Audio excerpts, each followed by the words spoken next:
Well,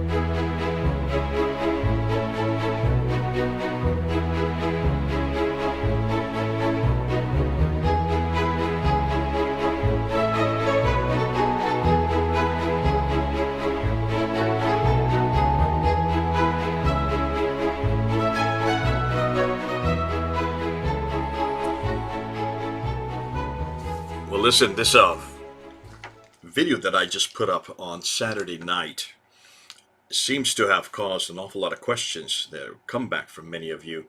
And there is one comeback that seems to be coming up over and over again. That concerns my statement that I made there about the dialects, the dialectical differences in the 7th century. One particularly I want to use as a standard, and this is the one that by Richard O'Keefe. Let me just read what Richard, if you're listening, Richard, you know where I'm going with this. He says, before you make another video on this subject, consult an expert in the historic Semitic linguistics. Start by reading his 2012 paper, and he goes and gives me where it is, about automatically detecting modern dialects in written Arabic. And Richard, I went and I looked at it, and the problem with that is he's talking about modern Arab dialects. Do you see the difficulty? Modern Arab dialects, yes, do follow these rasm and also dialectic rules, but that's modern. We're not talking about modern. Remember, I'm always telling people, get back to the very beginning. We need to talk about the 7th century. I'm not interested in the 20th century. I'm not interested in the 21st century. I'm not even interested in the 9th and 10th century Arabic. I'm interested in 7th century. So that didn't help. And he goes on and says, among today's dialects, again, today, there are differences in morphology, vocabulary, and sentence structure that would have shown up in the early writing system. You certainly don't need the short vowels to discriminate dialects today. Whether long vowels are necessary is not discussed in that paper. According to the Ecology of Arabic, a study of Arabization, the variety of himyar contain the verbal suffix for the k for the first and second letters of the persons of the verb, and since k is not any kind of vowel, at least that dialect difference would have shown up in the old writing system. And here again, the old writing system, we're going to get back to that, but I'm going to show you that is wrong. That, in fact, a lot of this has now been completely erased since 2017. I'll show you why. Hold on a minute. The Wikipedia entry lists 5 dialects, modern dialects, with many but not all differences mentioned there being vowels, yet some of the difference would show up in pre-consonantal text. So please, a moratorium on claims that you can't tell the difference between Arabic dialects without the vowels until you have checked with scholars whether it's true. Thanks for that. I'm not a scholar, O'Keefe, in this area, so I wanted to go back to the scholars, and I went to Dr. Mark Dury and his book on this. This is, I don't know if you've got it, you've got to do it. This is part of his doctoral thesis. Dr. Mark Dury is a linguist. He has 2 doctorates, one in linguistics and the other in Islam. So he knows Arabic, especially the Arabic language. Now, what he says, and it's fascinating because he is referring and he quotes Al-Jalad. Al-Jalad, who's a scholar who has gone back to the earliest Arabic dialect that we can come with. He's the first one to actually have written about it in 2015 and also in 2017. And what Al-Jalad does, he shows that in some ways everything that we're talking about is a non sequitur. What dialect are we talking? What is this Qurayshi dialect? Let's just start with that. What is this Qurayshi dialect? The Qurayshi dialect was from, according to the traditions from the 9th and 10th century, this is the dialect that they spoke in Mecca in the 7th century. Are you following that? So the Qurayshi are a group, is a family, a tribe within Mecca. They lived in Mecca, according to the traditions. Now, there was no Mecca to begin with, so that's a historical problem. But I want to see what this dialect that Uthman is asking them to speak. What is this dialect that is in a written form that he is asking them to go to?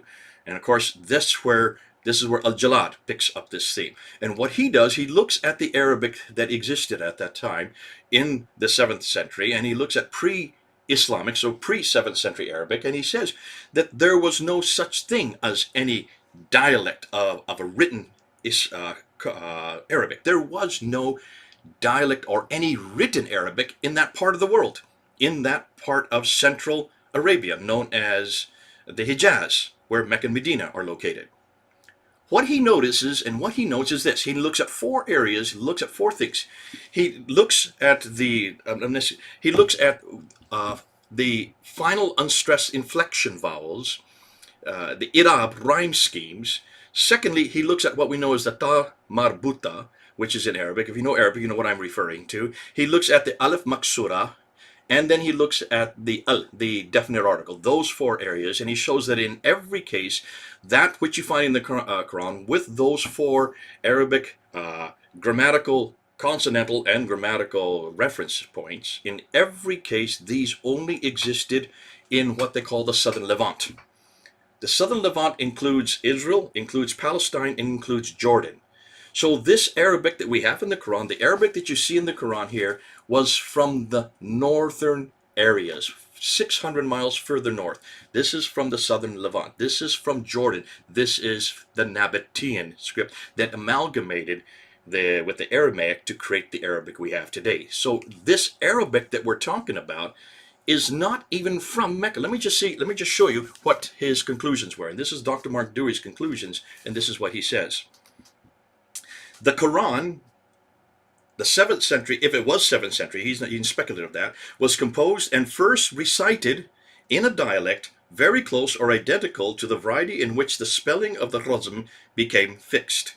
This was most likely Nabatean Arabic dialect, that is, the dialect of Palestina, Tertia. The orthography for Arabic is known to have been developed from the Nabatean Aramaic. The Quran was originally recited in the Arabic of settled areas in the Southern Levant. And that's on page 17. Looking on page 18, it is to be quite sure about it that the clear Arabic in which the Quran was first recited, remember, now we're talking about recitation, was not the native dialect of Mecca. Later, the modifications in pronunciation imposed upon the razm by the extensive use of diacritics again, that's what we've been talking about, the diacritics, which are the dots and the vowelization, served the grammarians' desire to conform Quranic recitation so what they considered was the gold standard, namely Bedouin speech. This then is another kind of evidence that decouples the Quran from Mecca and the life of Muhammad.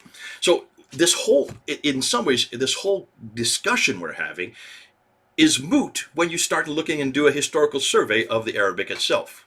The Arabic we're talking about is not from Mecca to begin with. So where is this Qurayshi dialect? But I wanted to also go and find out exactly what the Arab speakers are saying, so I wanted to go and ask Al-Fadi, a good friend of mine. You all know Al-Fadi. He's worked with me for quite a while now. I wanted to see what he thought about it because he does speak Arabic fluently. I read and write it, but I don't speak it. I've had 2 years of Arabic, so who am I? I'm white, and I'm an American. So who am I? I'm not an authority. But he would be. In fact, he is doing his doctoral thesis on this very area. So I asked him to come on last night, and so we recorded what I'm going to show you now. And this, sit back and look and see, because he's going to answer your question from an Arab standpoint, a Saudi Arabian Arab standpoint, not a Indian who comes from Gujarat or comes from anywhere from India, who lives in Toronto, from his standpoint. We're going to talk and see what the Arabs are saying about this very question. So sit back, let's see what came out. This is Jay, then, with my good friend Al-Fadi just last night. Well, good evening. As you can see, I have my good friend Al-Fadi. Al-Fadi, we've known each other for quite a while now, haven't we? Thank God, absolutely. It's so good to have you back on board again. I'm sorry you've had a very busy day. You've preached already twice this morning. You've also done an entire broadcast, and you still have more yet to do tonight. But thanks for coming on, because what I want to do, and you're the Arab expert, and you're the one that understands the way that the Arabic text is written. And one of the difficulties that we're coming up with, and people are starting to object to in the videos I put up this last week, concerns dialects, Arabic dialects, and how they are written in an Arabic text. So dialects are basically different ways to say the same thing. And you have dialectic differences in different locations, so geographical locations. So you are from Saudi Arabia. The way you would read, or the way you would speak your Arabic, would be different than, say, someone in Tunis or someone in Egypt or someone up in Jordan. Am I correct? That is correct. That is correct. And I want to say one more thing, Jay. Yes, sometimes it's the same word, you pronounce it differently, but there are occasions where you have to use a different word to describe the same thing. But I know you're not talking about that right now. No, and the reason I'm bringing this up, and the reason why this has caused a little bit of consternation, has to do with Al-Bukhari. I brought up Al-Bukhari. This is really the only place that Muslims can go to. It's the best place. It's not the only, but it's certainly the place where they go to find out what and how the Quran was actually written. And Right. according to Al-Bukhari, volume 6, 509 and 510, these two that I have here, you have, in this case, this is the 632 edition of the Quran. This is the one that was compiled by Abu Bakr. It wasn't compiled by him. He gave authority to Zayd ibn Thabit to compile it between 632 634. And then this side, this paper, the next hadith, then goes into 652. So we're talking about 20 years between these two papers. In this case, Right. you have Uthman then, who has Zayd ibn Thabit once again, along with three others, Zubair, Alas, and Hisham, to rewrite it in the Qurayshi dialect. And that's what we want to zero in on today, because people are concerned that I made the statement yet last night when I put up the video that in order to read it in a dialect, in a Arabic script, so and actually read it, not say it, but to read it on a script, you need to have help. And that help was not there in the 7th century. And that helps are the dots and the vowels. Can you add to that, or take away that, or explain what I mean by that as an Arab? Well, I mean, if you put a word and using the Quranic language, rasm, the rasm of Uthman, what does that mean? A rasm meaning you have the letters, and these letters will give you the shape of how the word would look like. Yeah.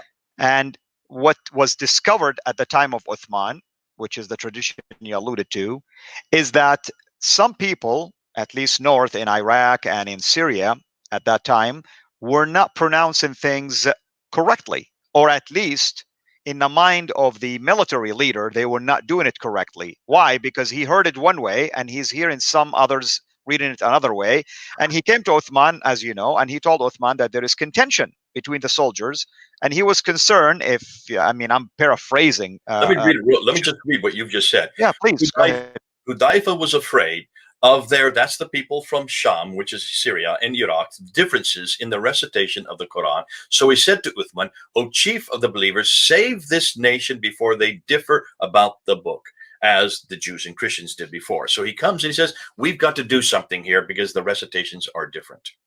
Correct. And the recitations are different, meaning that the pronunciation of these words are different. So some of the soldiers are accusing the others of doing heretical readings. That's basically what it boils down to. You're not reading it correctly. You're not reading it as it was revealed. We memorized it this way. You're not reciting it that way.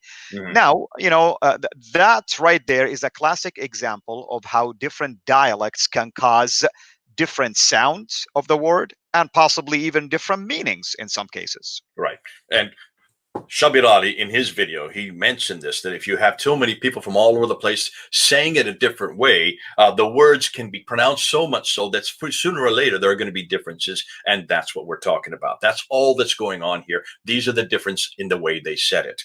Nothing more. But then remember, he has to go back to volume 6, 510, because it says then that that's Uthman, sent a message to Hafsa, send us the manuscript. So this is nothing recitation now. This is a paper.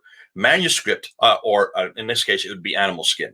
Manuscript of the Quran, so that we may compile the Quranic materials in perfect copy. So now we're not talking about recitation. Am I correct? That's right. So we have an exemplar, and supposedly copyists are copying from something. And this is the 632 one that this refers to. Now, this is the one we were talking about. So the 632 is, give me this one that you did way back in 632, 20 years later. Now bring that copy, Hafsa, the daughter of Umar, she kept it under her bed. Now bring me that copy. And now what is he going to do? Make it into perfect copies, plural, and return the manuscript to Hafsa once you have finished. Okay.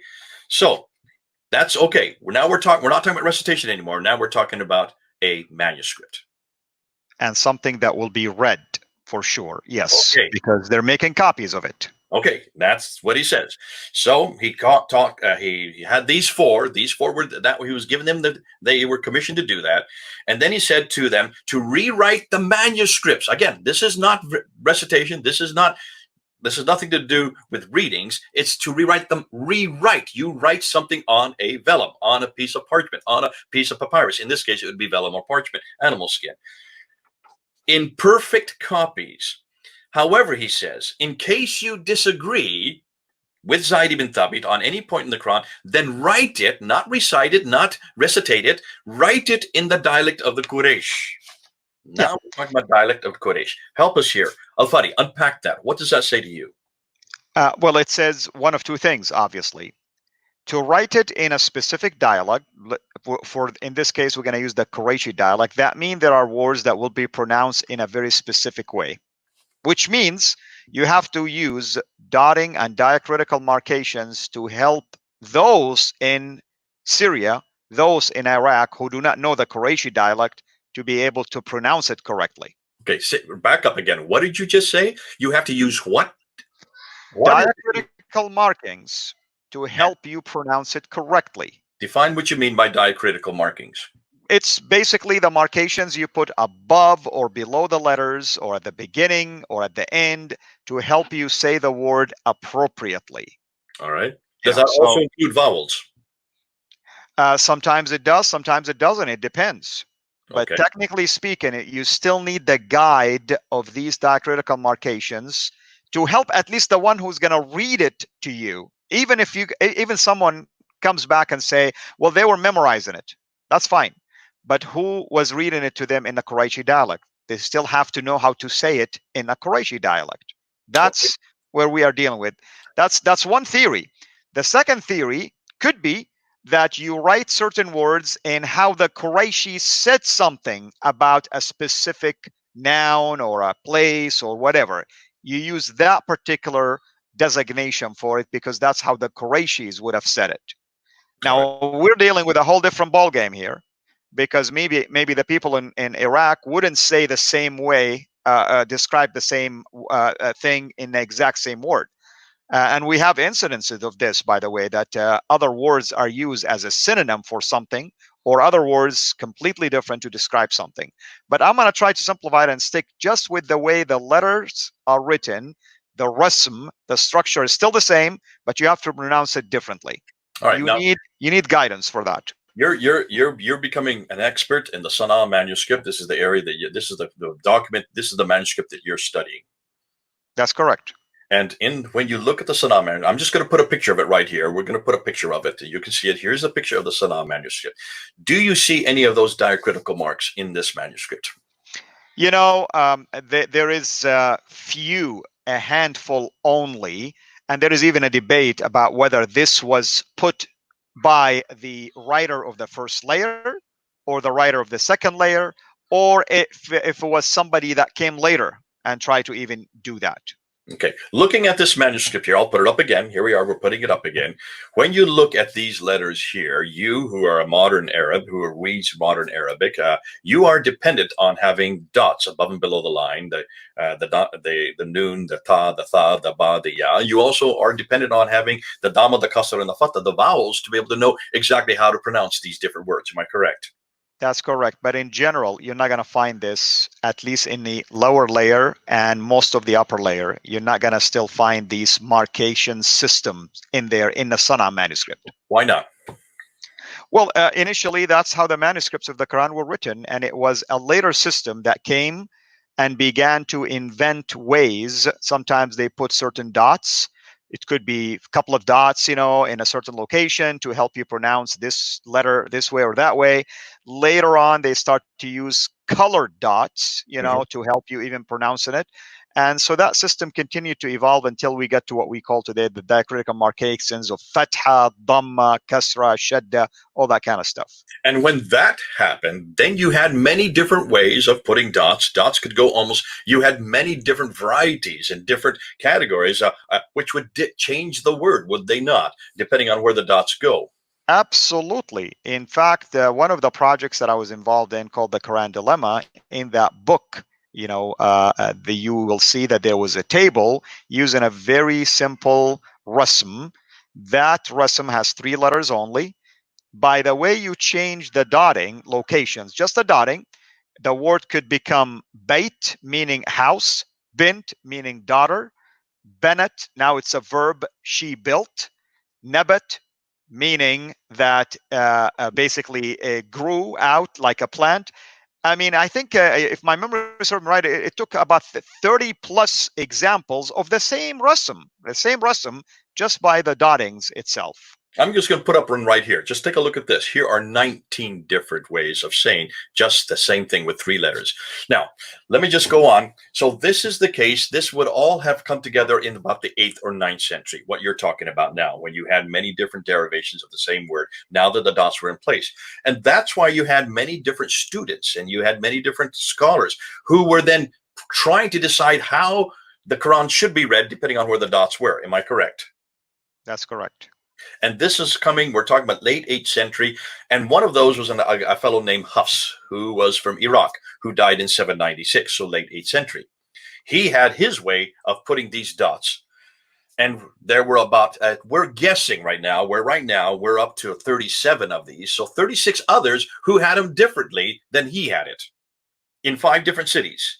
In the late 8th century, early 9th century. We're not talking about the 7th century anymore. We're not talking about the 7th century. We're talking about the 8th and 9th century. It is in the 8th and 9th century then that you get all these different ways of pronouncing the word in a written text, these different dialects and these different ways of saying it. And that takes place in the 8th and 9th century. And that's why we have the whole schools of Qira'at and Ahruf, of knowing which are the difference, how they're different, who is better, which is a better way of understanding. And you have all these discussions that have been going on for 1,000 years until in 1924, they finally chose Hafs as the one that they're going to go with. So Hafs is really, we're only talking about diacritical and also Qira'at in Ahruf reading. Am I correct? That is correct, but also they chose one of the traditions of Hafs, because there is a couple of traditions of Hafs anyway. I think that's something 7 different Hafs, what you last told me. And what I want to say, you hit on something interesting. Like we're no longer dealing with the 7th century. That's true. 8th and 9th century, but even when these 7 ahruf qira'at by Ibn Mujahid were canonized, let's use that term, that was 10th century. So they were much. Ibn Mujahid is 936, so he's way even further. He's after Al-Bukhari. He's after these. Right. That's right. After Al-Tabari. So we're taking 936. That's 10th century. He is the one that says there's 7, right? He's the one who decided which 7, actually. In fact, there is work by an Arab speaker, Dr. Shadi Nasser, who did his dissertation on the transmissions of the Quran, basically, and the difference between canonized and shadh, which is like heretical. And he focused on this tradition, and I liked his conclusion that he really is skeptical about the fact that this tradition even existed during the time of Muhammad. But I don't want to put words in his mouth. Technically speaking, he would prove to you in his research that this is a later, basically, decision that was made by Ibn Mujahid to choose 7 out of the many readings that existed in his days. In fact, can we not say that everything we know about this idea of 7 readings, 10 readings, 14 readings, I mean, it goes on and on, all of them come from the 10th century and later? That's right, because after Ibn Mujahid's 7 ahruf or 7 qira'at, Ibn al-Jazri added 3 more. Now we have the 10 readings, which is, many people know about them, by the way. In fact, there is a recent book that's just been published, translated them in English, actually. But then there were 4 more that were added later, and they decided, exactly, they decided anything past the 14 is heretical. And I'm saying, who decides this? Which way the Quran was revealed in the first place? In his video said this was all happening in the 7th century. This was happening while Muhammad was still living. It was Muhammad that said that there were 7 readings. Well, with all due respect to Shabir Ali, he needs to do his homework well. Yeah, this has been great. This has been fun. But I want to just do, before we go any further, I want to just talk about one thing that we forgot to talk about. This Qurayshi dialect, right? That's what the tradition says. All right. The tradition says in 509, this one here, this is 509. In 509, Abu Bakr had Zayd ibn Thabit, the secretary of Muhammad, write it down for the first time. That's the first recension. Now, I have no doubt that what he wrote down was the Qurayshi dialect, because he's from the Qurayshi tribe. And he is the secretary of Muhammad. He would have been with him in Mecca and Medina. So therefore, I'm assuming that the very first recension was Qurayshi to begin with. Just help me there. Would you disagree or agree with me on that? That's what the tradition even says, that Uthman instructed Zayd, if there is a disagreement, to write it in the Qurayshi. You're jumping ahead. I'm No, talking what about I'm saying, it sounds like it was revealed in the Qurayshi in the first place. well, I'm going to question that right now. Because this must have been written in the Qurayshi dialect to begin with, if this is the first recension, if this is the one that he wrote because of the fact that he was a secretary of Muhammad. 20 years later in 652, now we're on this sheet now, we've come to this ayat. This is Uthman's times, 20 years afterwards. He takes the same guy, Zayd ibn Thabit, the secretary of Muhammad, who I'm assuming is a Qurayshi himself, as was Muhammad, I'm not, the Hashim. Is it Hashim? The Uh, Hashimi. they, they, He's a oh, Hashimi. the tribe, yeah, of Hisham. Yes. Subgroup Yeah. of the Quraysh was the Beni Hashim. I'm sorry. You're talking about Beni Hashim. Beni Yes. Hashim. So he's from the Beni Yes. Hashim tribe. So Yeah. his secretary, I'm assuming, would be from the same dialect place because he comes from the same place that Muhammad comes from. So the same guy in both 632 and 652, Uthman then says to him, if you have any disagreement, write it in the Qurayshi dialect. Hold on, wasn't it already written in the Qurayshi dialect? You would think, because that's what Uthman says. His reasoning was, if there is a disagreement, you write it in the Qurayshi because that's how it was revealed. So right there is a cue here. Uthman is saying it was revealed in the first place in the Qurayshi, which really begs the question. If it was revealed in the Qurayshi, why the need for different readings anyway? Bingo. Thank you so much, Al Fadi. And can you then understand what I think? Now, this is me speaking. I think this proves once again that this was all coming from the mind of Al Buhari. Al Buhari in the 9th century, who died in 870, so between 850 and 870, he is the one that's redacting this back to the 7th century. He's redacting it back here to the 7th century, and he's assuming that this was a problem back then. That's why he claimed you must write it in the Qurayshi dialect. Because in the 7th century, when this is all taking place, Al-Buhari, who's here in the 9th century, knew that this would be a problem in the 9th century.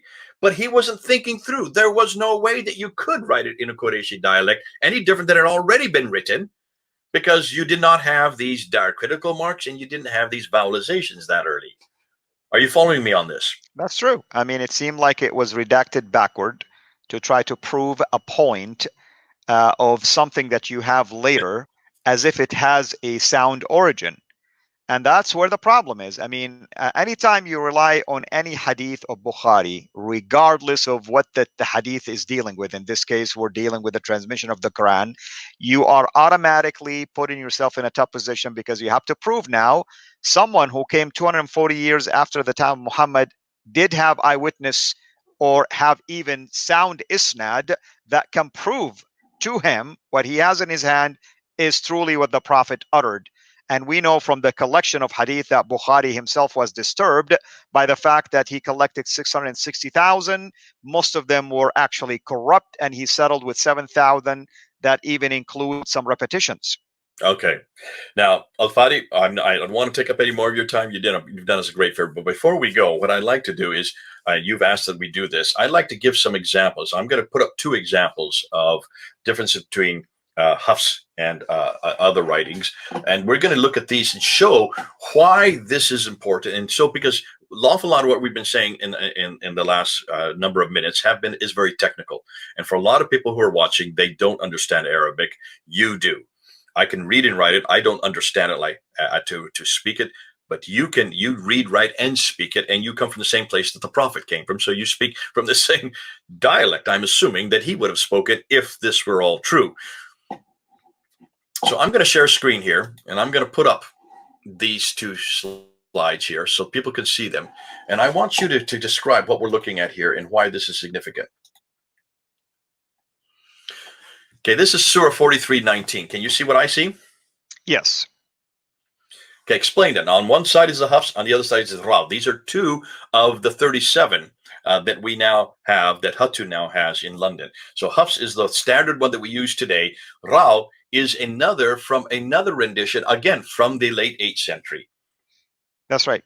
So here's what we're seeing. Even though the rasm, the shape of the word, to even a naked eye, somebody who doesn't know Arabic, might look the same, it's the dotting and diacritical markings that will help you now pronounce it correctly, and even the meaning will be appropriate. So here you can see how by adding simple dottings and diacritical markings, the meaning of the whole word changed completely. For instance, in Hafs, the word reads slaves of Allah. Ibadur Rahman, slaves of Allah. Okay, so saying that the angels here are the slaves of Allah, his servants. Fine. But then in the second one, Rawh, the same shape, by changing the diacritical markings and the dottings, it is not read the same. It is saying that those slaves are in the presence of Ar-Rahman, عند الرحمن. Buddy, for those of you who are uninitiated, look at the left side. Look where the green line is below it. And can you see the dot is below the letter? The dot is a ba. That's ibadu. So there you can see the dot is below. When you go over to the right side where the yellow mark is, can you see the red word there? That's inda. And there the dot's above the letter. That's so new. One is a ba, the one is a na. It changes the letter completely depending on where you put the dot. That's what we've been talking about. Exactly. So it's totally different to describe somebody to be a slave of Allah, Ibadur Rahman or Abdur Rahman. Let's just, for example, to say that the person is in the presence of Allah. Big difference. Now, somebody might come back and say, well, the angels are in the presence of Allah. Well, are they always in the presence of Allah? Doesn't he send them places? Beside, which way the Quran was revealed? This way or that way? And are those angels slaves, or are they simply in the presence? If I were a slave, if I were an angel, I'd rather be in the presence rather than be a slave. So that's right. That's right. Hugely significant. And also, if I were an angel, I would prefer being in God's presence, but also that I would prefer if only the slaves were made females and not me, thank you, since I'm a male. So you can see both ways. You've got two big problems here. That's right. And you know, in Rawh reading, it looks like it's an indicative emphasizing that the presence of the angels is in the presence of Allah, meaning that tells me that the angels cannot go anywhere. They're always in the presence of Allah, basically. Good stuff. Now we go to one more here. Let's go to this one here. This is Surah 98, verse 6. Go ahead. Help us with this one. So here we have Hafs reading, which is on the left, and Warsh reading, which is on the right. Hafs, by the way, is the majority of the Quranic reading today. That includes the 1924 Cairo edition, versus Warsh, which is found in parts of North Africa. Now, here is the word also, without dottings, without diacritical markings. You can look at it and say, well, okay, it appears to look the same. That's the rasm. It looks the same. The structure looks the same.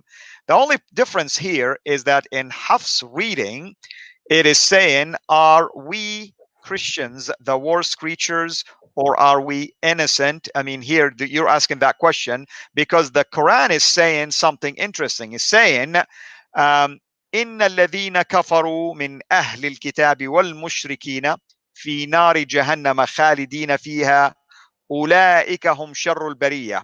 Meaning, it is saying that those people, the polytheists, according to the Quran, the people of the scripture are the worst of creatures. Sharrul Bariya. Al Bariya, that's the word that you're highlighting here. You have the green underlining. And in the second reading, it's saying they are the worst of the innocent. Al Bariya. Al Bariya. So it's indicating that humankind is innocent, but there are levels in there. Some are worse than others. So that's a theological difference right there, isn't it? It's a huge theological problem here, because you're assuming here or telling me that if I were to read it for the first time, if I'm somebody who doesn't know anything about the teaching of the Quran, I would say, well, that's interesting. The Quran is identifying humankind to be innocent. They have no basically fault for whatever they do. Or in this case, the people of the scriptures are innocent. That's right. Then what if we're innocent? What are we doing in hell? Well, just you happen to be the worst of innocent people. I mean, you could just write papers on this one, and this is why when Shabirati said it didn't change one belief, it didn't change one practice, it didn't change one doctrine. Here is a huge change right here, proving that, and this is just one of now 93,000 that Hatun's team has found in London. She's found 93,000 of these. And only looking at 20 23 of the Qur'ans of the 37 that she now has. So you can see this is hugely significant. And that's why it's important that we do look at this. We do give some examples. And now all of that you have just done in the last 5 minutes by looking at those two, not even 5 minutes, just looking at those two slides, all of those changes requires dots and vowels. Right. In order for you to read it, al-Bariya versus al-Bari'a. That was very simple. I mean, without it, you won't be able to pronounce it correctly. And notice, when you pronounce it correctly, now you know the meaning of the word. Al-Bari'a, innocent, al-Bariya, creatures. Big difference. Al-Fadi, you've been a real blessing, and thank you so much. And I bless you that you have not only such a good mind, but that you're doing this kind of work. This is your doctoral thesis. This is part of what's going to be coming out in your doctoral thesis. You're going to be doing this. Now, as much as Muslims like Al-Shabir Ali want to say that these later qira'at do not change any meaning, any belief, any doctrine, we're going to show you that they do. We've just given you two examples real quickly. Wait till you see what we're going to show you later on. But I'm still glad that we still are asking every Muslim, and please, those Muslims who are watching us, we, in some ways, we're getting caught up again in the Qira'at and the Ahruf, which is over here. I would still like to get Muslims to help me with the 7th century. I'm still waiting for that manuscript that you're talking about. I'm still waiting for that complete manuscript of 114 surahs that Uthman sent to those 4 different cities, or maybe 9 cities, or some say it could be 7 cities. Nonetheless, show me one. I just want one manuscript that you claim that you can find that still exists today, that is complete, 114 surahs from the 7th century. That's my goal, because everything we're doing in this whole series is what existed in the 7th century. Did Muhammad exist in the 7th century? Did Islam exist in the 7th century? Were the people called Muslims in the 7th century? Was there any city called Mecca in the 7th century? And was there a Quran in the 7th century? So far, everything you're telling me, everything we're going to are 8th century and 9th century. I don't care. I don't really want to spend my time there. I want to find out what happened in the 7th century. So there's the elephant in the room. Please help me there. We're still waiting. Before we go, though, I just want to thank Al-Fadi. You've been a great guest. It's so good to always have you. I know you're exhausted. This has been a huge day. Thanks at the end of the day for coming and helping us out. God bless you. Absolutely. My pleasure, brother, to serve. Thank you. Okay. God bless you, all of you. Until next time, this is Jay, over and out.